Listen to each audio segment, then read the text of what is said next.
Welcome to the deep dive. Today we're plunging into, well, perhaps the most endlessly fascinating subject of all ourselves. What really makes us tick? How do we think, feel, and act the way we do? This deep dive is going to be a comprehensive introduction, really, to the study of the human mind. We'll be exploring psychology's foundational ideas, its scientific methods, and the really diverse perspectives it offers. Our journey today will uncover how this incredible field actually came to be, the surprising ways it challenges our everyday assumptions, the things we think we know about ourselves and other people. And we'll look at the many intricate lenses through which we can understand our complex inner worlds. Our mission really is to extract those nuggets of knowledge that aren't just interesting facts you might forget tomorrow, but hopefully profound insights that truly change how you see yourself and the world around you. Okay, so let's unpack this a bit. When you hear the word psychology, what immediately comes to mind? I think for many people, it might conjure images of like therapy couches or maybe mental health issues. But this field is just so much more expansive than that, isn't it? At its core, psychology is formally defined as the science of behavior and the mind. But what exactly does that encompass? And, maybe more importantly, why is it considered a science? That's a great starting point because psychology really grapples with these two realms that seem quite distinct. The stuff we can see on the outside and the stuff happening on the inside. And it tries to bring them together under a scientific lens. So behavior is, well, it's what we can observe, what we can measure, actions, facial expressions, how someone responds to something. Pretty straightforward, right? But mind, that's far more elusive. It includes everything from our basic sensations, seeing, hearing, tasting, to perceptions, memories, our thoughts, dreams, motives, emotions, all that inner stuff. And crucially, also refers to the unconscious knowledge and the operating rules that are kind of built into our brains. These things lay the foundation for everything we do and experience, often without us even being aware of it, like how you're understanding my words right now. It just sort of happens automatically. Right, the background processing that we take for granted. Exactly. And the leap to calling it a science is absolutely critical. It's fundamental. It means we don't just sit around and speculate, like philosophers might have done centuries ago. We seek answers through systematic data collection and logical analysis. Now, obviously, we can't directly see the mind, right? You can't crack open a skull and see a thought. So we use observable behavior as a window. We draw inferences from what people do, much like, say, physicists infer the existence and properties of gravity by observing how objects fall or planets move. They don't see gravity itself, but they study its effects. That's a great analogy. So we're looking at the effects to understand the cause? Precisely. And this systematic scientific approach is what allows us to move beyond just introspection, just thinking about our own thoughts, into something more verifiable, something we can test and refine. And this isn't just academic navel-gazing. This scientific approach has profound real-world relevance. It helps us understand everything from, say, why some advertising campaigns work better than others, to how children learn language, or what therapies are genuinely effective for treating anxiety or depression. It's about trying to solve tangible problems in our everyday lives through empirical understanding. You can almost think of it as trying to create a blueprint for the human experience, one that's constantly being updated and refined as we learn more. It covers an incredibly wide range: the brain's mysteries, child development, language, memory, emotions, even things like love and conflict. It's a huge scope. That breadth really highlights its depth. But, okay, how did we actually arrive at this point? This scientific approach to something as, well, slippery as the mind, it certainly wasn't an overnight revelation, as you said. Psychology, as a formal science, really stands on the shoulders of centuries of thinking in philosophy and physiology. Our modern understanding, it seems, begins with three really fundamental ideas that pave the way, shifting our perspective on what the human mind actually is. Let's start with maybe the most revolutionary idea at the time, that our behavior and our mental experiences actually have physical causes rooted in our bodies. Yes, that was a massive shift. Historically, the dominant view in many cultures, particularly in Western thought, was some form of dualism. The idea that humans consist of two distinct but connected entities: a material body and an immaterial soul or mind. René Descartes, the famous 17th century philosopher, was a key figure here. He dangerously, you might say, pushed the boundaries of this view. He was fascinated by physiology and saw the body as an incredibly intricate machine. He argued that many actions, like reflexes pulling your hand from a hot stove, could happen purely mechanically, without the soul's involvement. This was huge. It opened up the possibility that at least some behavior could be studied scientifically, like any other machine. Yeah, he still kept the soul in the picture for thought, right? He did. He reserved thought, what he defined as conscious deliberation and judgment, for the immaterial soul. He even proposed a specific, though ultimately incorrect, point of interaction in the brain, the tiny pineal gland. But his emphasis on the body as a machine was a crucial step. But then came Thomas Hobbes, an English philosopher who took it much, much further. He argued for pure materialism, basically that nothing exists but matter and energy. Spirit, soul? Nope, just physical stuff. For Hobbes, even conscious thought was simply a product of the brain's physical machinery, operating according to natural laws, just like anything else in the universe. This view completely removed any theoretical limits on what psychology could potentially study scientifically. The mind wasn't off limits anymore. Wow, so the door was fully open then. The door was wide open, theoretically. And then the 19th century saw these incredible advancements in physiology that started providing actual empirical evidence for this material view. Scientists like Francois Magendie discovered separate pathways for sensory information coming into the spinal cord and motor commands going out. People like I.M. Sekhanov in Russia proposed reflexology, the radical idea that all human actions, even the most complex thoughts, could ultimately be understood as incredibly complex reflexes initiated by stimuli in the environment. This heavily influenced Pavlov later on. And maybe most importantly, researchers began to discover the concept of localization of function in the brain. People like Johannes Müller, Pierre Florence, and Paul Broca started finding evidence that specific parts of the brain were linked to specific functions. Like Broca's work on language. Exactly. Broca's famous patient, known as Tan, because that was essentially the only syllable he could utter, had lost the ability to speak fluently despite understanding language. After Tan's death, Broca found damage to a specific area in the left frontal lobe. This provided incredibly vivid evidence that something as complex as speech production was tied to a particular physical part of the brain. Our mental life was demonstrably rooted in brain matter.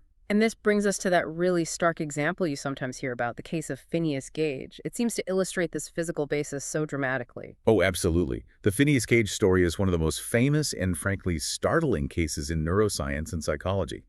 He was a railroad foreman in the mid-19th century, considered highly capable and responsible. Then, a horrific accident. An explosion sent a large iron tamping rod shooting up through his left cheek, behind his eye, and out the top of his skull, taking a chunk of his frontal lobe with it. It sounds unsurvivable. Miraculously, he did survive. He could walk, talk, reason. His memory was largely intact. But the man who returned was different. His personality completely changed. The previously responsible, well-liked foreman became impulsive, profane, unreliable. His friends said he was no longer Gage. His judgment, his ability to plan, his social appropriateness, all profoundly altered. So damage to the physical brain fundamentally changed who he was as a person. Precisely. It's an extraordinary, almost unbelievable example that starkly demonstrates the physical nature of things we consider core to our identity: personality, morality, self-control. Damage to a physical thing, the brain, specifically the frontal lobes in his case, profoundly altered the very essence of his being. So that's genuinely quite chilling when you think about it. I mean, if something as fundamental as our moral compass or personality can be physically broken or altered by brain damage, it really forces you to question our everyday notions of free will, responsibility, maybe even blame. It absolutely does. It raises profound questions about how much of us is biology versus choice. It implies, at least to some extent, a kind of biological underpinning for who we are. It forces us to reconsider the very foundation of selfhood. Okay, so we've established this foundational idea. The mind has a physical basis in the brain. That's a huge step. What's the next big idea that shaped psychology? Well, if the mind is physical, then it stands to reason that it must be affected by the physical world, by our interactions with it. So the next profound idea is that this physically based mind isn't some fixed entity you're born with, but something that is constantly being written on, sculpted, shaped by every single experience we have throughout our lives. Right, that makes sense. If it's physical, it must interact with the environment. So this leads us to the second foundational idea. The mind and behavior are shaped by experience. Exactly. This perspective really nurtured the school of thought known as British empiricism, championed by figures like John Locke, George Berkeley, and David Hume. Locke, probably the most famous, described the mind at birth using that iconic phrase, a tabula rasa, a blank slate or white paper void of all characters. He argued quite forcefully that all our knowledge, every single thought, ultimately derives from sensory experience. We aren't born with ideas. We learn everything from what we see, hear, touch, taste, and smell as we interact with the world. So how did they propose this learning actually happens? How does raw sensation become complex thought? The key mechanism they proposed was the law of association by contiguity. It's a fairly simple but incredibly powerful idea. If two environmental events or sensations are experienced close together in space or time, contiguously, they become associated, linked together in the mind. Think about a young child experiencing an apple for the first time. They see its round shape, its red color, they feel its smooth skin, taste its sweetness, maybe hear the word apple spoken simultaneously. Because all these sensations occur together, they become mentally bound. Later, just hearing the word apple can conjure up the mental image, perhaps even a hint of the taste or texture. John Stuart Mill later referred to this as a kind of mental chemistry. Elementary ideas derived from sensation combining to form more complex thoughts and concepts. This simple principle of association has had an enormous impact on psychology, particularly in theories of learning and memory. It shows how our unique tapestry of experiences sculpts our individual inner world. Okay, so experience writes on the blank slate through association. But is the slate completely blank? Is that the whole story? Well, that's where the counter-argument comes in. There's an opposite, yet equally important perspective called nativism. Philosophers like Gottfried Wilhelm Leibniz and, most prominently, Immanuel Kant argued against the pure blank slate idea. Nativists essentially said, look, while experience is obviously crucial, you can't learn without input. The mind can't be entirely blank to begin with. To learn anything at all, an entity must come equipped with some initial machinery, some fundamental operating rules, some inborn predispositions. What kind of machinery? Well, think about it. As Kant might argue, you could show a literal blank sheet of paper, a million apples. You could speak the word apple at it forever, but it's never going to learn what an apple is or understand language. It lacks the necessary innate capacity to process that information.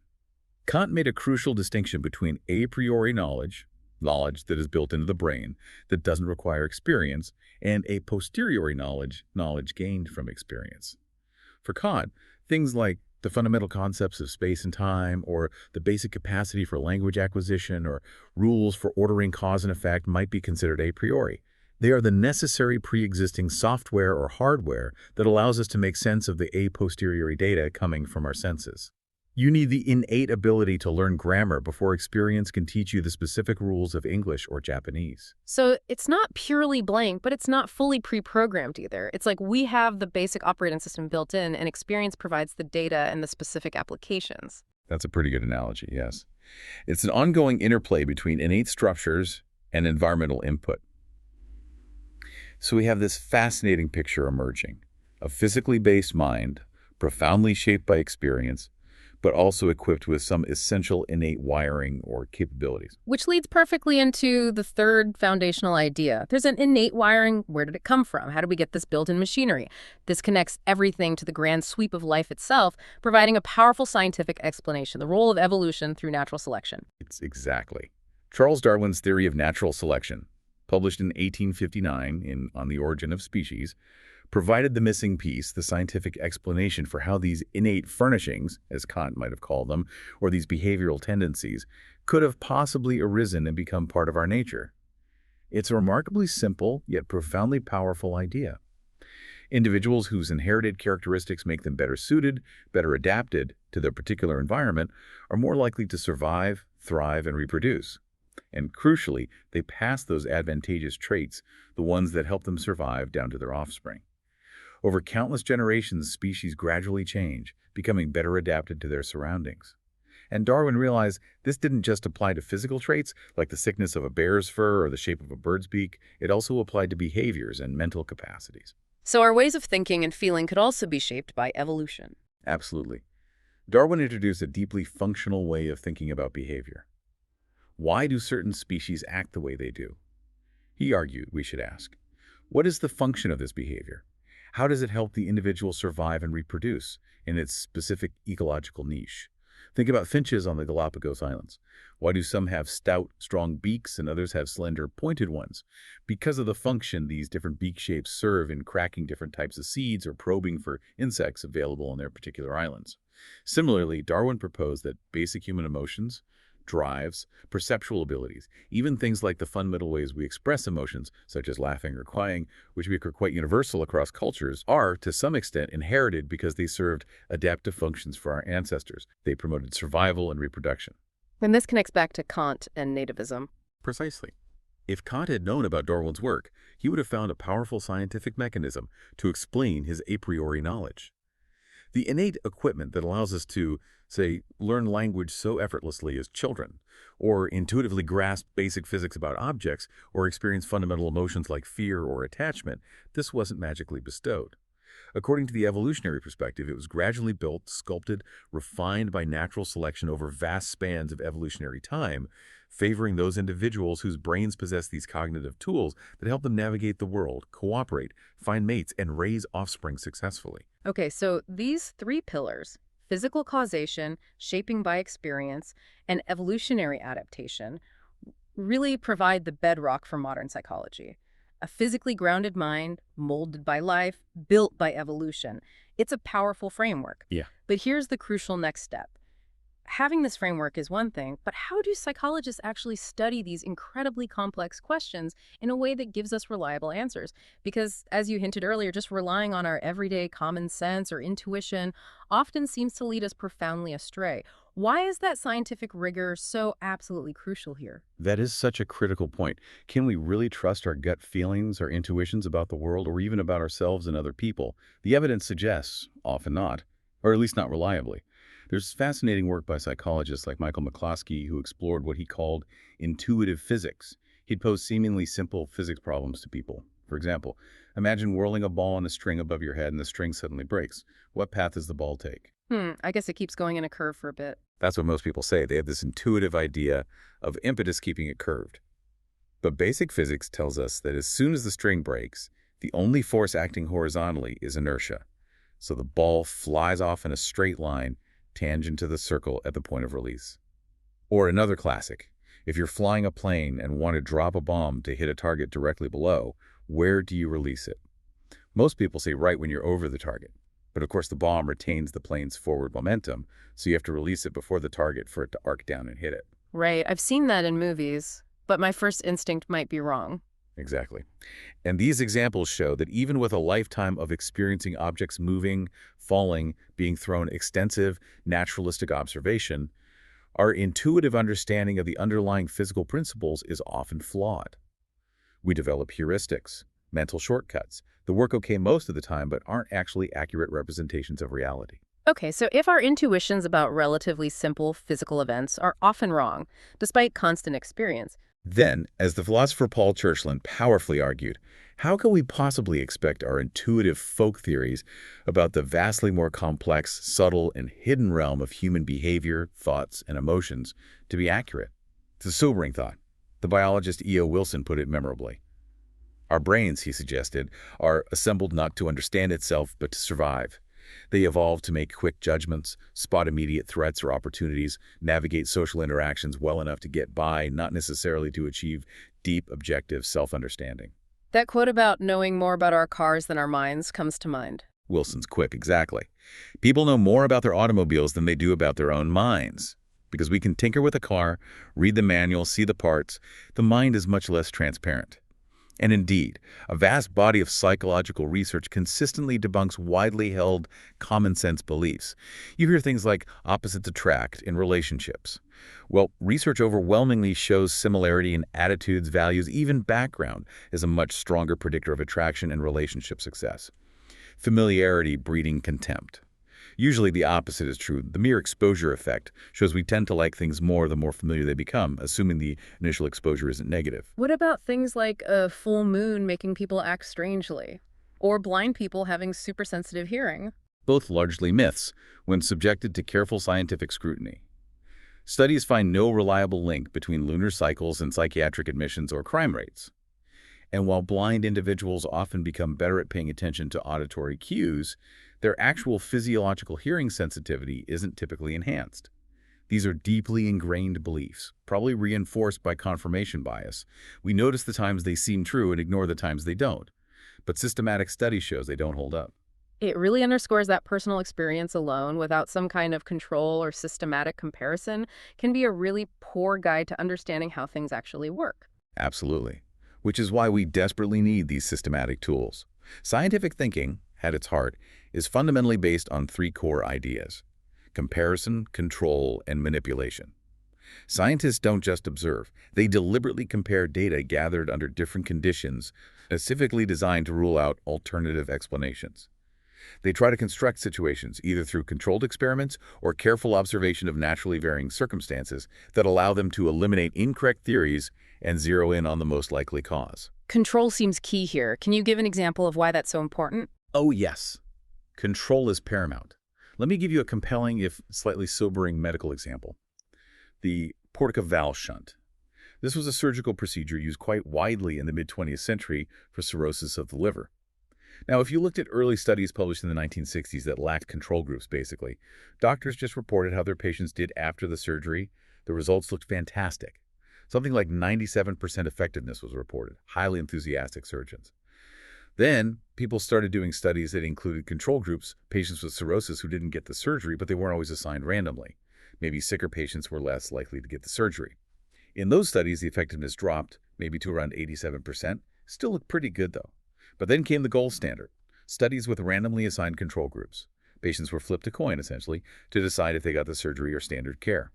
In those rigorously controlled trials, only about 25% showed even moderate effectiveness. The treatment is now known to be largely ineffective and potentially harmful. Wow. So without proper controls, doctors were convinced a useless treatment was working miracles. Exactly. The apparent positive results were likely due to things like the placebo effect or subtle biases in selecting which patients got the surgery in the non-random studies. Maybe healthier patients were chosen more often. It highlights how easily we can be misled without that crucial element of rigorous control and comparison. Control groups might seem non-vivid. They represent the absence of something, but they are the absolute anchor against which any claim of effectiveness must be measured. That really drives the point home. And there's another famous story that illustrates this beautifully, right? The one about the horse. Ah, clever Hans. Yes, perhaps one of the most famous and instructive tales in the history of psychology about the power of scientific control and the danger of observer bias. Clever Hans was a horse in Germany around the turn of the 20th century, owned by a man named Wilhelm von Osten. This horse became incredibly famous because he could apparently perform complex arithmetic, spell words, tell time, and answer various questions by tapping his hoof the correct number of times. Audiences were astonished. Experts were baffled. Was this horse a mathematical genius? It sounds completely unbelievable. It seemed unbelievable, but Hans was remarkably accurate. So the psychologist Oscar Funkst decided to investigate systematically. He didn't just watch. He used experimental control. He started manipulating the conditions under which Hans was asked questions. For instance, sometimes the person asking the question knew the answer, and sometimes they didn't. Sometimes the questioner was standing in full view of Hans, sometimes they were hidden or Hans wore blinders. What Funkst discovered was astounding. Hans could only answer correctly if the questioner knew the answer and if Hans could see the questioner. So Hans wasn't doing math at all. Not a bit. Funkst meticulously observed the questioners and found they were completely unintentionally and unconsciously giving Hans subtle visual cues. As Hans tapped his hoof, approaching the correct number, the questioner would make tiny, almost imperceptible changes in posture or facial expression, maybe a slight upward tilt of the head, a tensing of muscles. Hans was incredibly sensitive to these tiny cues and had learned to stop tapping when he detected them. When these cues were removed, either because the questioner didn't know the answer or because Hans couldn't see them, his mathematical abilities completely vanished. He'd just tap randomly. Incredible. So he was clever, just not in the way people thought. Exactly. He was exceptionally clever at reading human body language. But the story teaches us a vital lesson. The difference between simply describing a phenomenon, the horse tapped the correct answers, and truly explaining it, the horse understood mathematics. Scientific control, manipulating the conditions, allowed Funkst to pry apart the alternative explanations, math genius versus cue reader, and find the true causal mechanism. It's a classic warning about observer expectancy effects. That's such a powerful example of how crucial that rigorous control is, to actually get to the why, not just be amazed by the what. It's a fantastic reminder not to just trust our initial impressions, even when something seems obvious. And one more classic example, which really highlights how experiments can reveal unexpected truths, is Harry Harlow's work on infant-mother attachment in rhesus monkeys back in the 1950s. At the time, the prevailing psychological theory, influenced by behaviorism and psychoanalysis, was that the infant's bond with its mother stemmed primarily from the fact that the mother provided food nourishment, basic need fulfillment. That sounds logical, I suppose. Food equals survival. It does sound logical. But mothers provide so much more, don't they? Warmth, cuddling, gentle movement, a sense of security. Harlow wondered if these factors might be more important than just the milk bottle. So he did these ingenious, though ethically controversial by today's standards, experiments. He separated infant monkeys from their real mothers shortly after birth and raised them with two types of surrogate mothers. One was made of bare wire mesh, but it had a bottle providing milk. The other was covered in soft terry cloth, offering comfort and warmth, but provided no food. Okay, so one offered food, the other comfort. Which did the babies prefer? Overwhelmingly, the infant monkeys spent far, far more time clinging to the soft terry cloth mother, even though she provided no nourishment. They only went to the wire mother briefly when they were hungry, then immediately returned to the cloth mother for comfort and security. When they were scared by a strange object, they ran to the cloth mother for reassurance. So contact comfort was more important than food for attachment. That was the clear finding. Contact comfort, the feeling of warmth and closeness, was the dominant factor in forming the attachment bond, not just a reduction of the hunger drive. Harlow's experiment brilliantly pried apart variables nourishment and comfort that naturally vary in the real world. Mothers usually provide both. By creating this unnatural situation, he was able to reveal a profound truth about the fundamental nature of love, attachment, and development, challenging the dominant theories of the time. These kinds of carefully constructed scientific conditions are just indispensable for uncovering how things really work. Those examples really illustrate the power and necessity of the scientific method in psychology. It moves us beyond intuition and simple observation. So we have these foundational ideas, and we have the scientific tools. But the human mind and behavior are so incredibly complex, it seems unlikely that one single approach or explanation could ever capture the whole picture. Instead, psychologists often explore things through various levels of analysis. It's kind of like looking at the same mountain, but using different lenses, a telescope, a magnifying glass, maybe even an infrared camera. Each reveals something unique and vital. To make this really concrete, let's explore these different levels through a very human and often very intense experience. The emotion of sexual jealousy. How would different perspectives in psychology approach understanding that? That's an excellent example because jealousy is complex and touches on so many aspects of being human. We can definitely look at it through multiple lenses, starting with biological explanations. Within biology, we could look at the neural level. Here the question is, what's actually happening in the brain and nervous system when someone feels jealous? What specific brain areas become active? What neurotransmitters are involved? Now, direct studies on human jealousy are ethically tricky, of course, but researchers might use brain imaging techniques like fMRI to see which areas light up when people are induced to feel jealous in a controlled setting. Or they might study non-human animals. For instance, studies on socially monogamous primates, like certain species of monkeys, have begun to map specific brain circuits that become particularly active when, say, a male observes his mate being courted by a rival male. Hypothetically, in animal models, you could even lesion these areas or manipulate neurochemistry to see if it alters jealous behaviors. In humans, you might study individuals who have suffered brain damage to specific regions to see if their capacity for jealousy is affected. This level really drills down into the immediate electrochemical machinery underlying the subjective experience. So the brain's hardware, essentially. What about the genetic blueprint? Right, that leads to the genetic level. Here, behavioral geneticists ask, how much do inherited genes contribute to individual differences in the tendency to feel or express jealousy? Genes don't determine behavior directly, but they influence the development and operation of the brain and body. A common approach here is twin studies. If identical twins who share 100% of their genes are significantly more similar in their levels of jealousy, as measured by questionnaires perhaps, than fraternal twins who only share about 50% of their genes on average, that would suggest a genetic component. Researchers might also look for specific genes or variations in genes that are associated with personality traits related to jealousy, or that influence brain structures or neurochemical systems known to be involved in social bonding or aggression.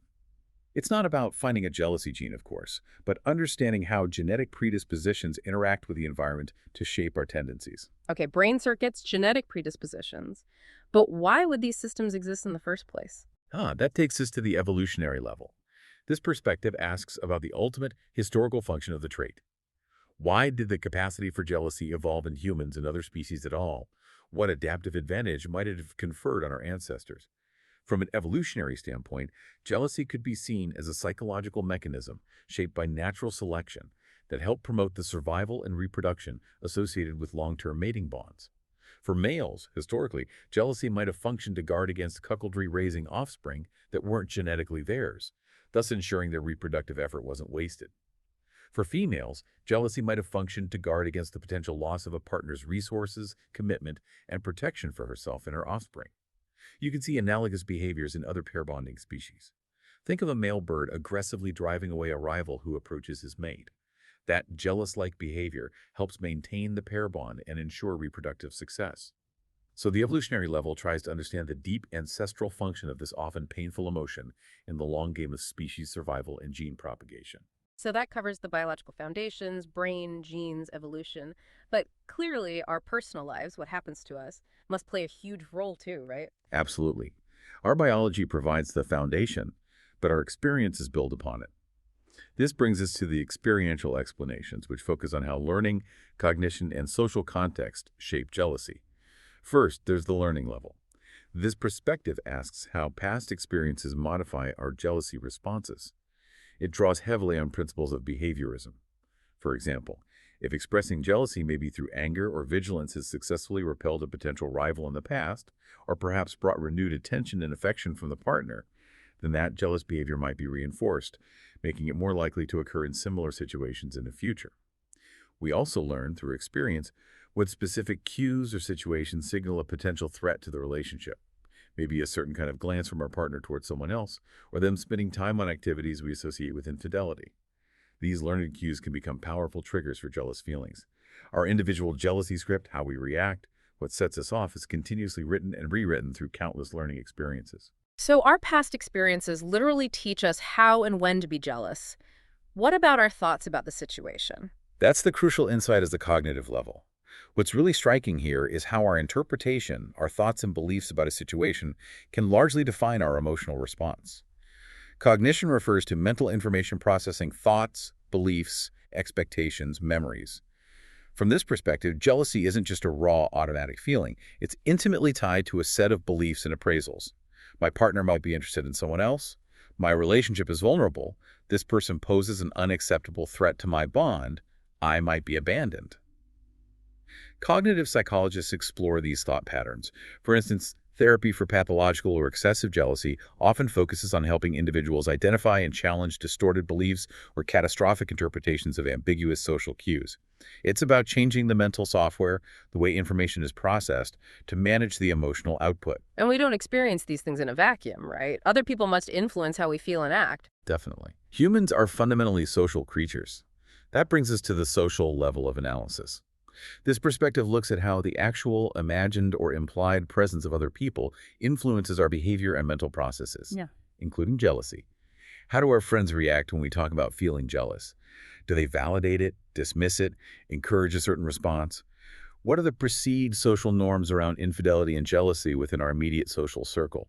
Do we believe our partner expects us to be jealous, or perhaps expects us not to be?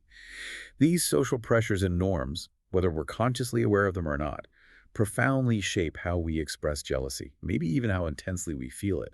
It's about the social mirror, how our interactions with others reflect back and influence our own feelings and actions. And zooming out even further, there's the whole culture we live in. Precisely. The cultural level takes the broadest view. Cultural psychologists examine how the overarching values, norms, beliefs, and traditions of an entire society or culture influence the experience and expression of jealousy. There's significant cultural variation. Some cultures might be more tolerant to certain forms of extramarital relationships than others, which could shift the degree or the specific triggers for jealousy. Cultural beliefs about gender roles can play a huge part, for instance. Cultures with a strong historical double standard regarding infidelity might condone male jealousy, even violent expressions of it, more readily than female jealousy. Understanding these macro-level cultural frameworks is crucial for a complete picture, as they provide the context within which individual biology, learning, and cognition operate. And finally, how does jealousy change across a person's lifespan? That's the focus of the developmental level. This perspective looks at age-related changes in behavior and mental processes. How does jealousy emerge and transform as we grow? We can see precursors even in infancy. A baby might show distress when a primary caregiver gives attention to another child. Later, young children might experience intense jealousy when a best friend starts playing with someone else. These early forms seem related to securing attention and resources from key attachment figures. Adult sexual jealousy, in its typical form, usually emerges with the development of serious romantic attachments during adolescence or early adulthood. Interestingly, research suggests that early attachment styles, how securely or insecurely we bonded with parents and early peers, can sometimes predict patterns of jealousy and security in adult romantic relationships later in life. The developmental level tells the story of how our emotional landscape, including jealousy, matures and changes over time. Wow. Looking at jealousy through all those lenses, neural, genetic, evolutionary, learning, cognitive, social, cultural, developmental, it really paints such a richer, more complex picture than any single perspective could offer alone. Yeah. These different levels of analysis truly show psychology's incredible depth and its versatility. And it strikes me that it's not just a deep field, it's also wonderfully broad, connecting to almost every other area of academic study. That's absolutely true. What's fascinating about psychology is that it really does bridge the traditional academic divides. You can think of it sitting right at the nexus of the natural sciences, the social sciences, and even the humanities. On one side, it's deeply tied to biology, chemistry, and physics through fields like behavioral neuroscience, psychopharmacology, and genetic psychology. We're looking at the physical underpinnings. On another side, it connects directly with sociology, anthropology, political science, and economics through social psychology, cultural psychology, and behavioral economics. We're looking at how individuals function within larger groups and systems. And then it also intertwines profoundly with the humanities disciplines like linguistics, philosophy, art history, musicology. Psychology studies how humans produce, perceive, understand, and are moved by language, ideas, and artistic expression. It explores the human element, the mind and behavior that underpins all these diverse fields. It's a truly integrative discipline in that sense. It really ties so much together. So, given this breadth, what does it actually mean to be a psychologist? What do they do? That's a common question, and the answer is quite varied. The profession is broadly dual-faceted. On one hand, you have academic psychologists who are primarily engaged in research conducting studies like the ones we've discussed and teaching at universities and colleges, working to expand our fundamental knowledge about the mind and behavior. On the other hand, you have practicing psychologists who take that psychological knowledge and apply it directly to help individuals or organizations in real-world settings. This is probably what most people think of first. Many practicing psychologists hold advanced degrees like a PhD or PhD and work in diverse areas. There are clinical psychologists helping people with mental health disorders, counseling psychologists assisting people with life adjustments, school psychologists working with students, teachers, and parents, industrial organizational psychologists applying principles to the workplace, like employee selection or improving work environments, forensic psychologists working within the legal system, health psychologists promoting healthy behaviors. The list goes on. So, it's not just therapy. Not at all. And it's also worth noting that an undergraduate degree in psychology often serves as an excellent foundation for careers far beyond those traditional psychology roles. Think about fields like social work, human resources, marketing, law, medicine, education, urban planning. Understanding human behavior, motivation, decision-making, and group dynamic skills honed in psychology is invaluable across an incredibly wide range of professions. That makes perfect sense. It seems like understanding people is pretty fundamental to, well, almost everything. As we start to wrap up this deep dive, it's become abundantly clear that psychology offers this profound, sometimes challenging, but ultimately rewarding journey into perhaps the most important topic there is, us, what it means to be human.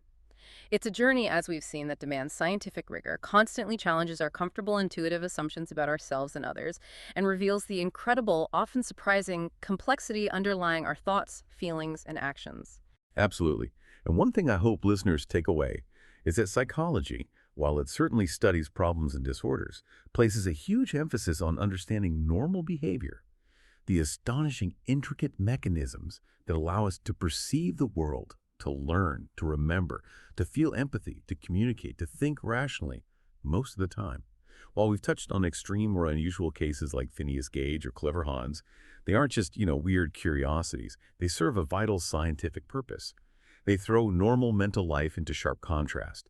They help us understand the delicate, complex machinery we usually take completely for granted by showing us what happens when that machinery breaks down or works differently. Understanding the breakdown helps us truly appreciate the marvel of its normal function. So perhaps a provocative thought for you to carry forward from our discussion today is this. In a world that's just inundated with information, quick takes, and easy answers, how might actively, deliberately questioning your own intuitive psychology, the assumptions you make about why you do things, why other people act the way they do, how might that active questioning lead you to a more profound, more nuanced, and ultimately perhaps a more accurate understanding of the human condition, rather than simply accepting what feels intuitively true on the surface. That is a powerful thought to leave us with, questioning those automatic assumptions we all make. Thank you so much for guiding us through that fascinating landscape, and thank you for joining us on this deep dive into the human mind. We genuinely hope it sparked your curiosity, maybe challenged a few assumptions, and given you a fresh perspective to consider. Until next time, keep exploring, keep questioning, and keep delving deeper.